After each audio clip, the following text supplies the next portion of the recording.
Thanks for joining us. I'm Brad Clonch. And I'm Quin Tran. Our top story takes us to Ardmore, Oklahoma, where a new Chickasaw Nation Health Clinic is now open. Governor Bill Anatubby says the opening of the Chickasaw Nation Ardmore Health Clinic marks a major milestone. The health care of all the Indian people that we serve will be impacted positively by this facility. 3, 2. Tribal officials and local leaders joined Governor Anatubby for the ribbon-cutting ceremony of the new health clinic. The new facility is about 66,000 square feet. The larger space allows for new and expanded services, which include behavioral health, physical therapy, audiology, ultrasound, mammography, and a drive-through pharmacy. The staff will also increase at the clinic from 25 to over 100 employees. The staff was involved in the design planning of this project, making this new clinic more patient-friendly and caregiver-friendly. Now to Sulphur, Oklahoma. This is another milestone, one for economic development. Local leaders and dozens of area residents joined Governor Anatubby for the groundbreaking ceremony of the Chickasaw Nation Visitor Center. It's located at the intersection of South Highway 77 and US 177. The location and design of the center will serve a wide range of visitors in the area, highlight area attractions, and communicate the Chickasaw Nation's connection to the area. Governor Anatubby says the Visitor Center is part of a long-range plan to promote tourism, encouraging people to discover the natural beauty, history, and hospitality of Chickasaw country.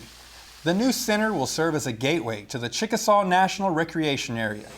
Some other Chickasaw attractions there will include Bedre Chocolate Factory and the Artesian Hotel, which are both under construction.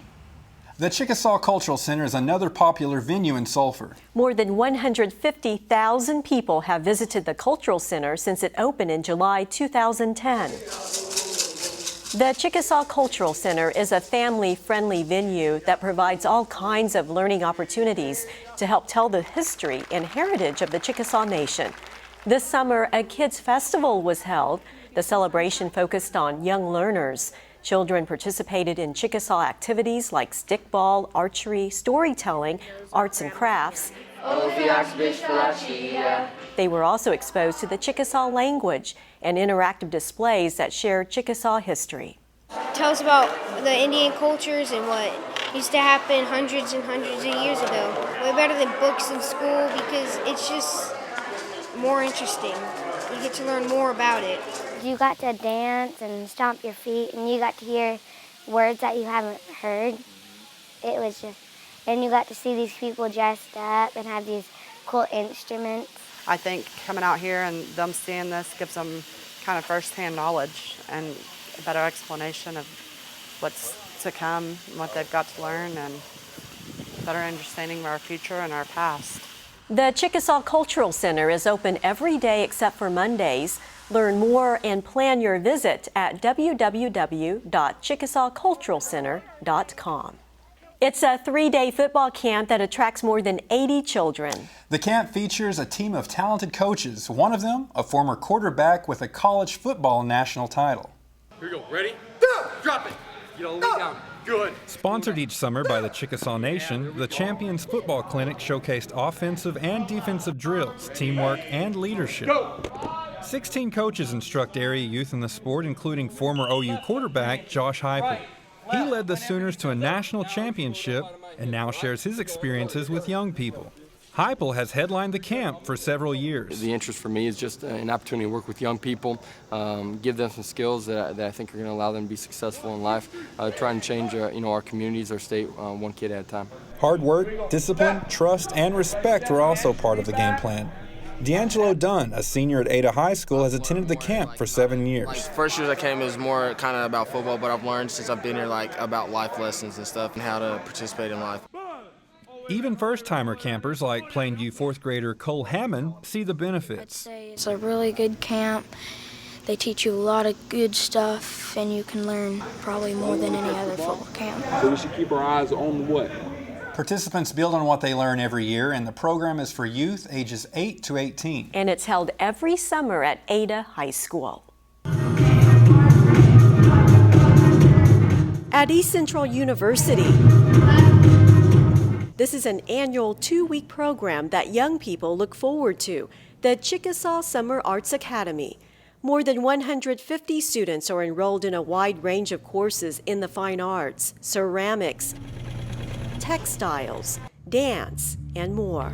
I love it here because, well, first of all, it's my tribe in Chickasaw, and it's really cool that they do this for all of the youth. 14-year-old Alex Rumley is from Tulsa, Oklahoma. This is her 5th year to participate. Her passion is dance. I like to come here because it's everyone, no matter what they're doing, they're sharing a passion for something. And I think that's really cool.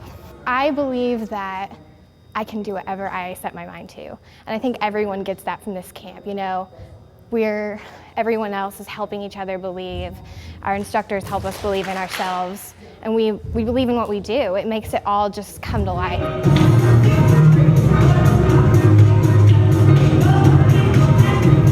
The stories were meant to teach and they were meant to entertain. The Chickasaw culture is brought to life in a new featured course at the Summer Arts Academy.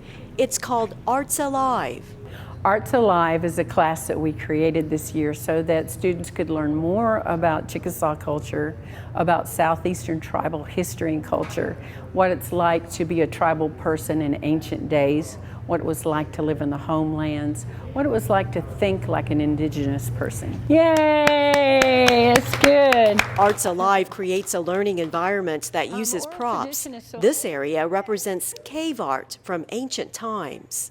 Before we had what we called artists, tribal people were creating art in everything they did. It was in their pottery, it was in their constellations and the stars, it was in their stories. So life was art. Instructor Laura Clark integrates hands-on activities, including writing, storytelling, all right, here we go.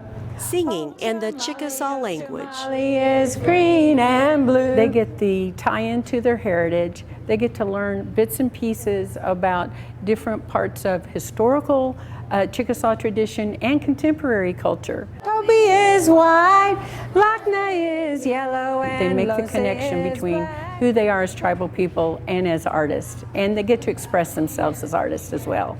Chickasaw colors will keep you on track. The Chickasaw Summer Arts Academy is where so many young people get their start. And it's where young people can discover or build upon their talents. We continue our feature series on 4 teenagers. Their pieces were recently displayed in New York City. Ryan Rico says his tribe's programs helped shape his talents. Most of my pictures are outside. And I don't do like setups or things like that. It's just all natural. All these are all just, they're not edited or anything. 16-year-old Ryan Rico is a traditional photographer.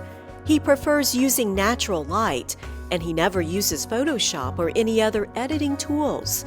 What you see in his photos is what he saw through his lens. I started when I was 13. It was because of a class they have here at Arts and Humanities called Marketing Design.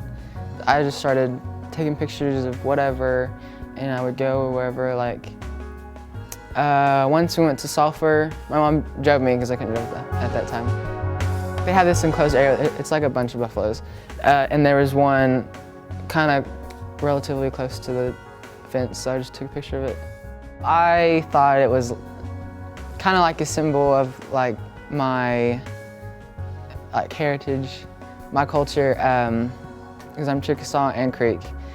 That's just a symbol for me, I guess, that I like, and then I like the lighting, things like that, but that's kind of what the buffalo symbolizes for me, I guess. The photo he titled Yanish was chosen among hundreds of pieces nationwide and showcased in New York City's Big Screen Plaza. I was like, that's crazy, and I saw a picture of what it would be on. It was huge. It was this huge screen. It's a huge honor that he says the Chickasaw Nation played a part in. The Chickasaw teenager says his tribe offers citizens many programs to explore their potential.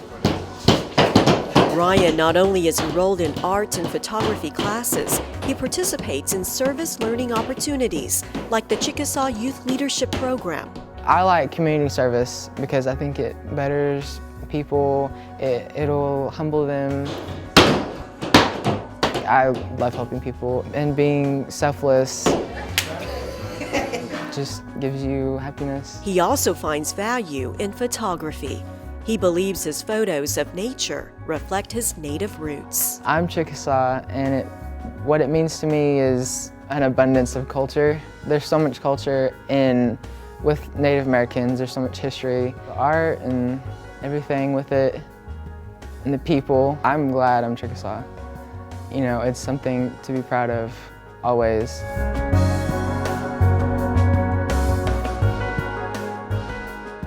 On the next episode of CNTV, we'll wrap up our feature series. Meet another young photographer, Mashili Billy. Not only is Mashili an excellent photographer, but he's also an excellent musician. Well, that's all the time we have for this edition of CNTV. We'll see you next time. Explore Chickasaw.tv for more than 1,000 additional videos about everything Chickasaw. The people, the arts, citizen services, our vibrant history. And we have a brand new feature, Learn Our Language with lessons, stories, and games. Plus, don't miss these new stories on the next CNTV on Chickasaw.tv.